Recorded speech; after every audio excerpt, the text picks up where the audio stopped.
Welcome to the Connected Teamwork podcast by Growth Leaders Network. How do we learn to truly thrive together? How do we stay connected to our authentic selves, each other, and our purpose as a team, especially when challenged? How do we unlock the deeper levels of group intelligence? Enjoy this episode of the Connected Teamwork podcast and learn practical tools to evolve the connectedness of your team to its next level.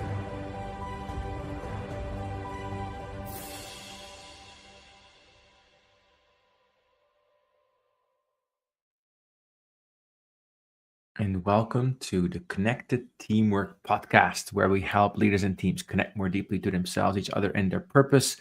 I am your co-host, Hilke Faber, and I'm here with my co-host, Carson Heddy. Carson, how are you today? Carson Heddy here, reporting for duty. Hilke, being with you is always a blessing and a privilege. Thank you.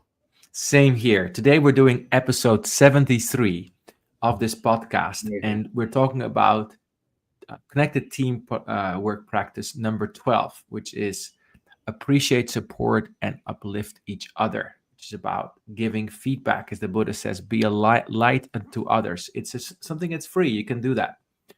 And, I think that is such an important part of leadership and being human, and so easy to forget. Like, I can walk into a dark room and forget that I can turn on the light.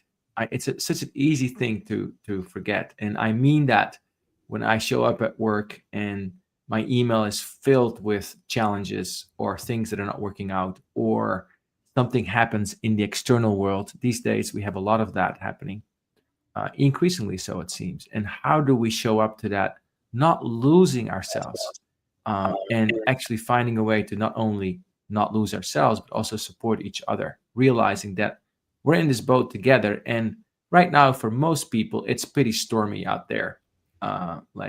Waves are crashing over and things are happening.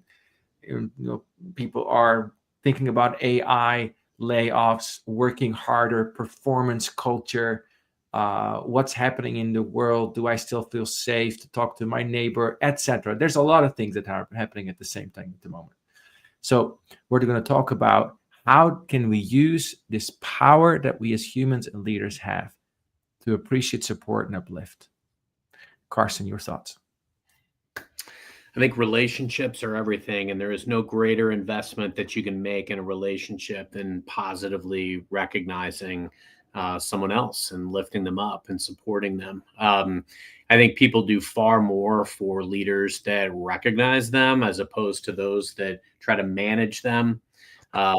You mentioned there's a lot of pressures right now, Hilke, and they're very real. And there's a quote that I picked up from the Netflix documentary, The Coach's Playbook, with Doc Rivers, where he says, pressure is a privilege. And it's true. I'd much rather have the pressure because it means that there's trust that's been put in me.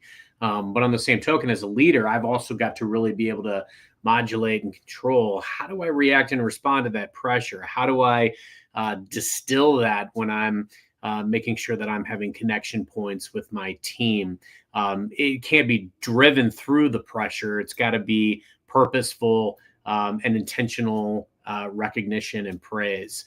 I always like to say that I think appreciation is oxygen for ambition, because when you recognize effort, not just outcomes, you ignite belief and belonging. And every week I'm constantly tasking myself with how can I proactively recognize folks, and I incorporate that into the DNA of my team meetings and things of that stature. But even in the moment, you just said, Hilke, like, the recognition is free, but it also takes seconds. I'm always looking for ways where I can say, hey, that was an amazing email. Where can I help? Or really want to recognize you for, taking the baton and running with this project. Far too often we hear criticism and judgment. We need to be proactively mixing it up and going out of our way to recognize others. Yeah, that light, that oxygen, pressure is privilege if managed well. Right? So otherwise it becomes abusive or something that leads to burnout. And we can do that. We can manage pressure well by helping to make sure that there is this sense of light and lightness in the other person. And we as leaders, or even as colleagues with each other, as peers, can do this. What I notice when I facilitate workshops and I work with teams is that the first thought that most people have about each other is, what's wrong? What are you doing wrong? What are you not doing enough? How have you not? And this, of course, is a reflection of people's self-talk.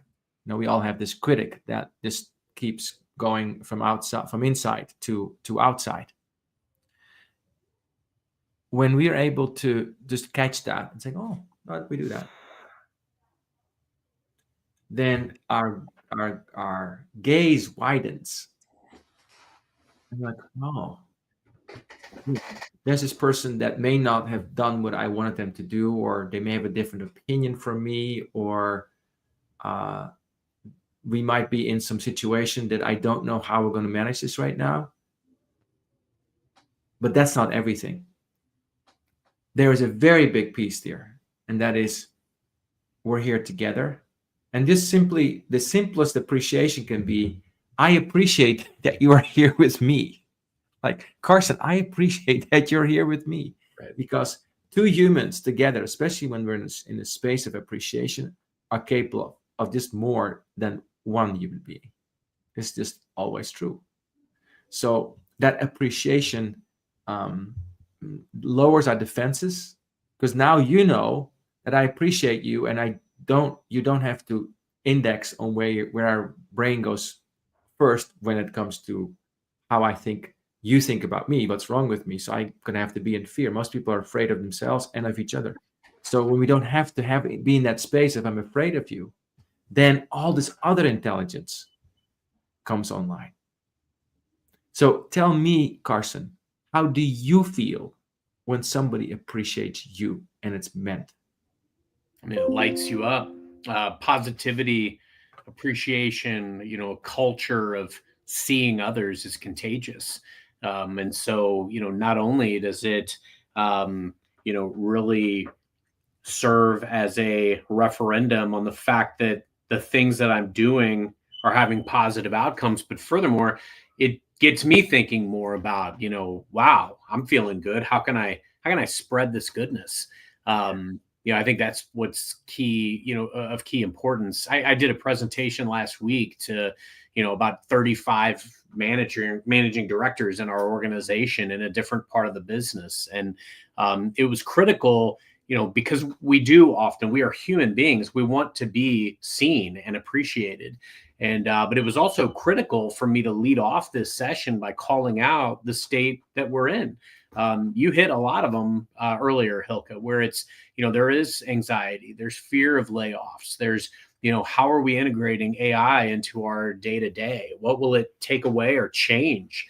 And we have to be open to that. I tell people all the time, nothing good or bad lasts. And so really what we can control is how we show up, how we interact with others, but frankly, how we're investing in them and in those relationships. So when I feel seen, it makes me realize, wow, how much I appreciate that feeling and that gesture. I look at the relationship in a more positive way, but I also think about how can I give that same feeling to others that I'm interacting with. That sense of that feeling of like, yes, I like this feeling of strength, of light, wisdom, of purposefulness.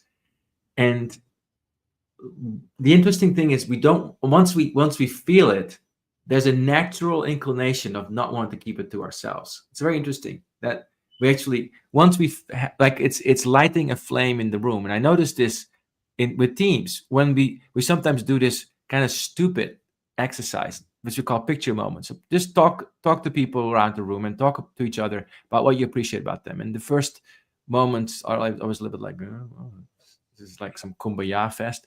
And then it becomes clear that because, like you're saying, it's contagious.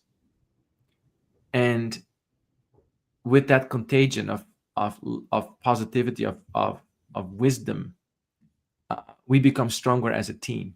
It's like doing a mini workout for the mind.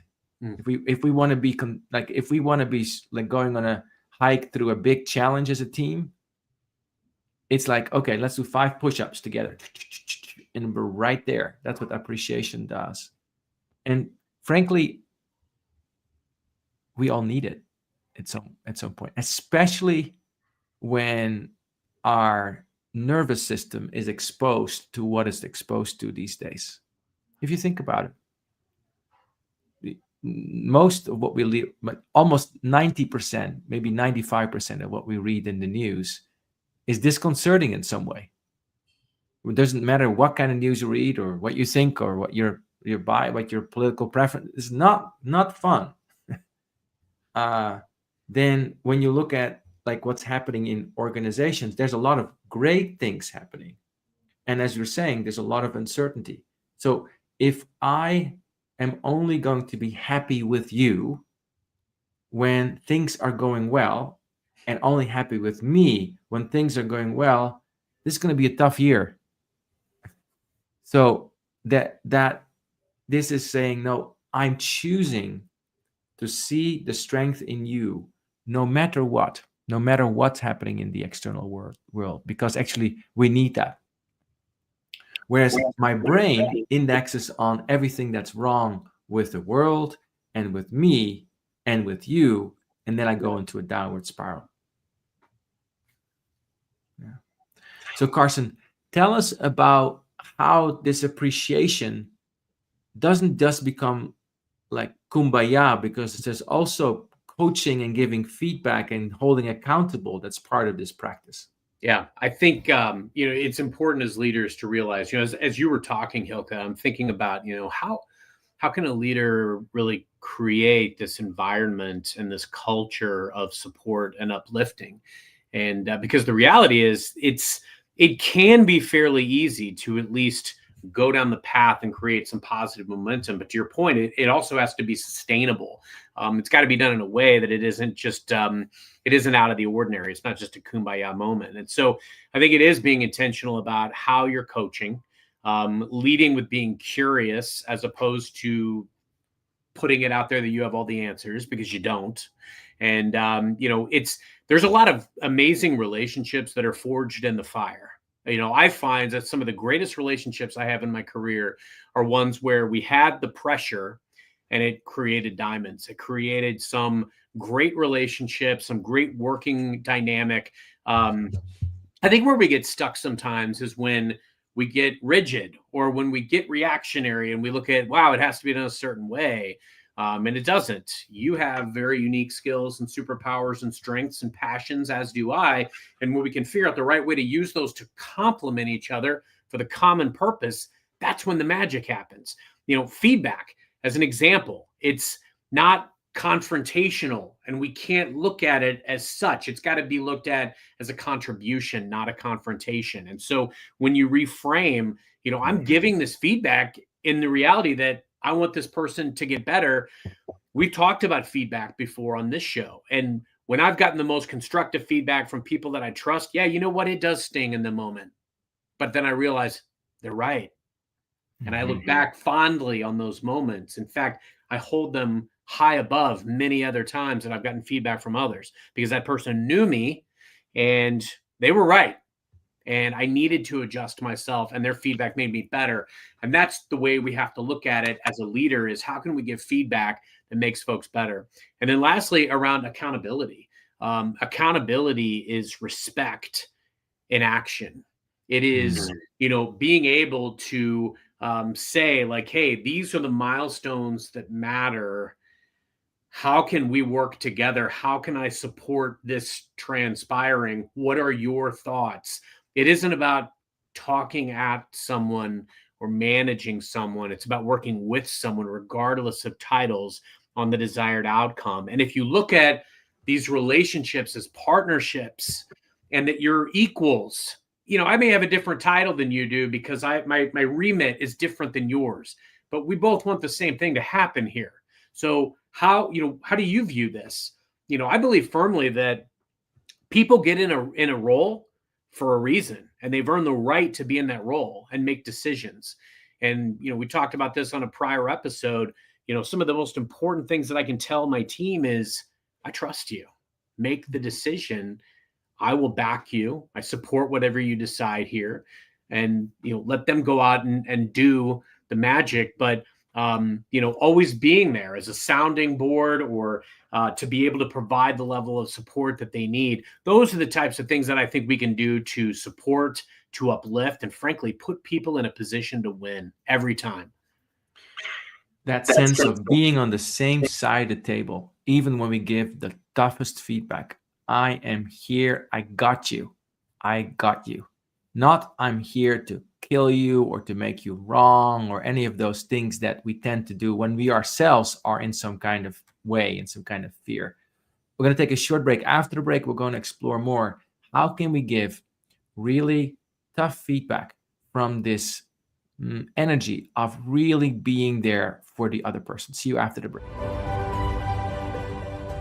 You are listening to the Connected Teamwork Podcast by Growth Leaders Network. Do you want to learn more about building the next level of connectedness in your team? Please contact Growth Leaders Network on LinkedIn. And now, back to the show. Couple of touchstones. We talked before the break about how appreciation uplifts. It lights a light. It lights a fire, and that's contagious. And that creates a different atmosphere. And from that atmosphere, magic can happen. You can together get into a problem. And even if the problem stays, we choose appreciation. And we talked about how appreciation doesn't only kumbaya or not only niceness. There's also accountability. You said, Carson, accountability is respect in action. So let's talk about how do we give tough feedback? How do we give tough feedback from a place of appreciation? And for me, that's really about setting the context for the feedback. Think about how we feel when somebody comes up to us and says, Carson, Hilke, Peter, Mary, I got some feedback for you. Likely part of us is going to be like, ooh, cringe, like, oh gosh, I get a bad grade, and all this stuff in our conditioning, like of being wrong, having done something wrong, because that's such a strong judge in us, such a strong conditioning gets activated. So we need to know as feedback giver that that's what we're up against. That just saying, I have some feedback for you in most contexts is not going to be like, oh, yes, great. And can I have 2 of those, please? Like chocolate cake. No, most of us are not oriented that way, right? So we as feedback giver can set a context. I do this exercise with teams often where we sit in a circle and people receive, in my eyes, what blocks your greatness.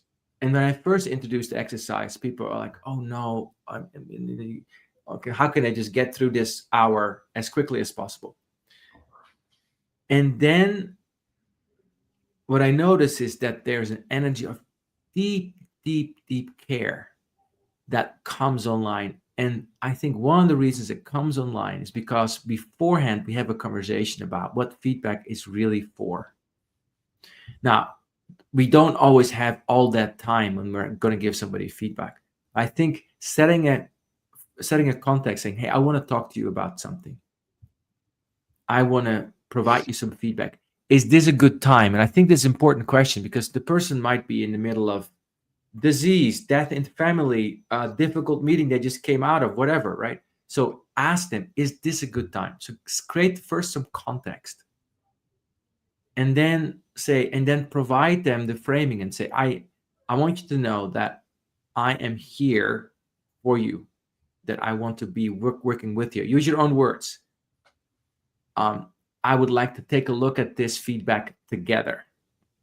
Should we creating this framing of being on the balcony together? Like, look at this together. Not like I'm looking at you. No, we're looking at this together. And now let me share this. Just like I found something precious in the woods, and I'm just saying, look I found these nuts or stones, whatever. Look at this. What do you think? And then looking at it together and having us together draw the conclusions. So, Carson, when you are when you are giving feedback, how do you do it? Okay, as I heard you talk, I kept thinking, my gosh, I wish this guy would give me some feedback. You made it sound so amazing. No, when I think about this, there's as often the precursor is set in motion before, because when you give feedback, ideally you've already earned the right to, you've earned trust, you have credibility with this person, and that's why it's so important to build the foundation for the relationship, because once you get to that feedback, you never want everything that you tell this person to be construed as negative. And then frankly as well, the framing around feedback is all about lifting them up. It is not about the hammer and coming in with correctional statements or devices. So when I give feedback, what I'm thinking about is, again, it's all in how you frame it, and being able to say like, hey, I legitimately care about your success. I care about you. I want to see you thrive and get everything that you want to get, that we're working on together. I think we can get even better together.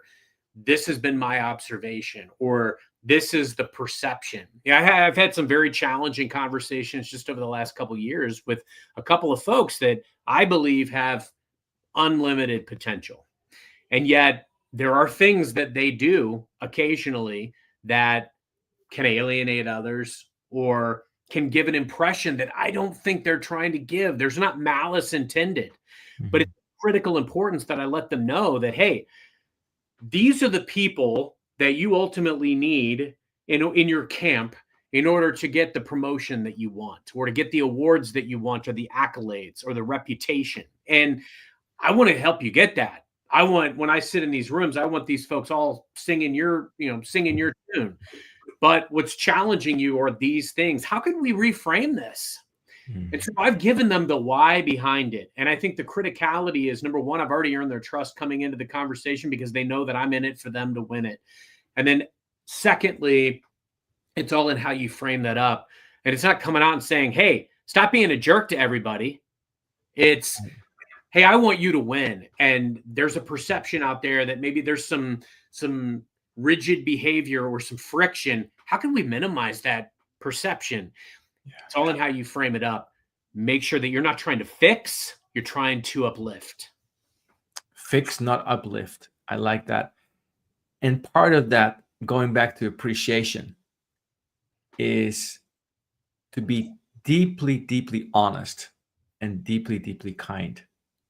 And to be part of that, to hold both of those, deeply, deeply honest and deeply, deeply kind, is to communicate to the other person that I'm totally here with you. And to be totally invested in you, I also need to be totally truthful. Doesn't mean that I have the truth. There's humility in that too. But this is what I see. One of my favorite sentences in development is, take what you like and leave the rest. Take what you like and leave the rest. Like, I am not the purveyor, owner of truth. You'll be sorely disappointed in me if you think that's the case. And nobody does. Everybody has their perspective. Everybody knows the story of the blind man or women and the elephant. Well, what's the elephant? Oh, by the feet, it's like a pole. By the belly, it's like a roof. By the tail, it's like a broom. Who's right? Everybody's right. That's human beings. We don't have full view of reality. When we give feedback, we don't have full view yet. Especially when we are more of the appreciative kind.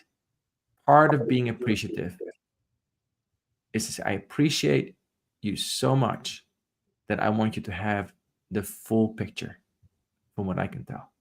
And then you do with it what you like. Yeah. So, what is some of the tougher feedback that you've ever given somebody? And how do you do it?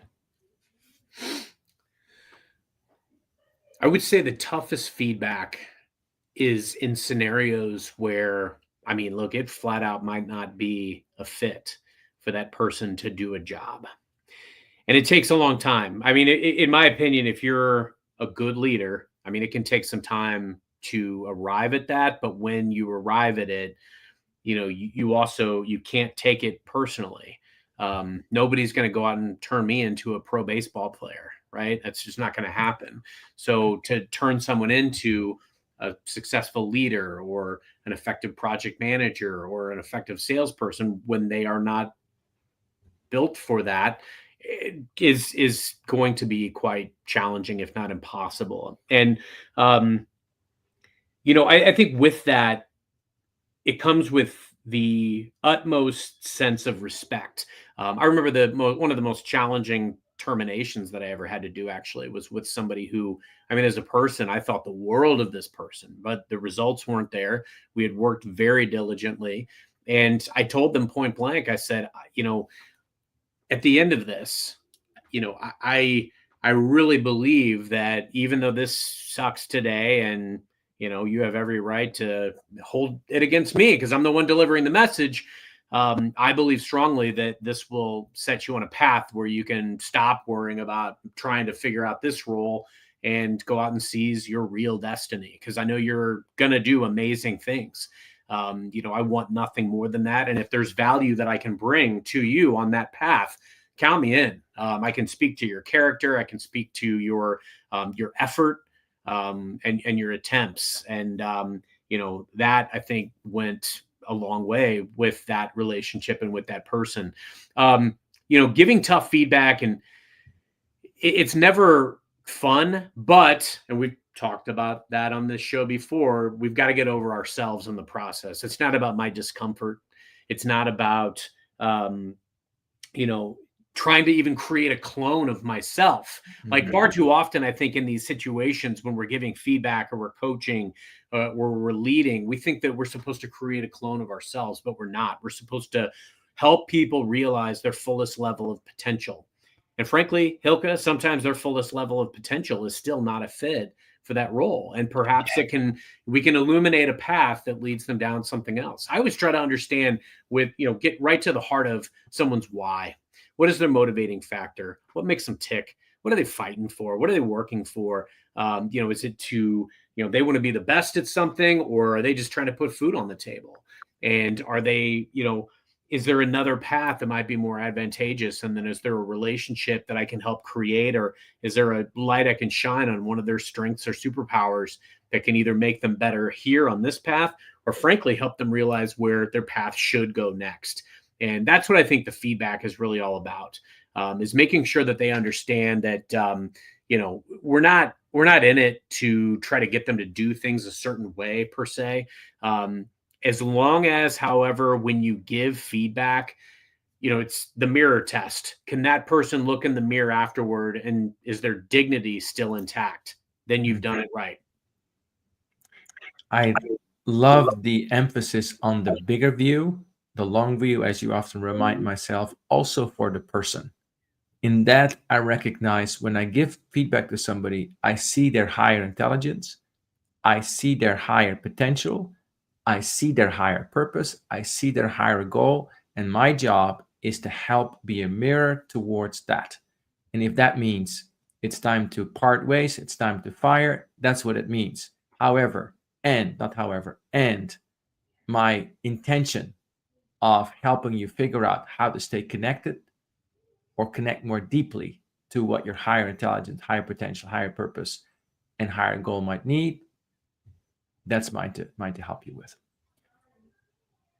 That's it for today. We've been exploring team connectedness practice number 12, appreciate, support, and uplift. We have been focusing on the 12 connected team practices in these last 12 episodes. If you like to read them back, or you can find them on our website, you can also listen to them back in this podcast series. We will be continuing with this podcast, exploring the 12 connected communication practices, yes, we do like the 12 number, where we figure out how to have very, very high quality communication with each other. Today, we've been working on appreciation, accountability, coaching. Think about how you can be truly there for somebody else, especially when there's some stormy performance issues or behavioral issues to address. Thanks for listening. This was the Connected Teamwork Podcast, episode 73. I was your co-host, Hilke Farber, and I was here with Carson. Any closing words from you, Carson? Lift up others. How can you lift up someone today? Thank you so much. See you next time at the Connected Teamwork Podcast.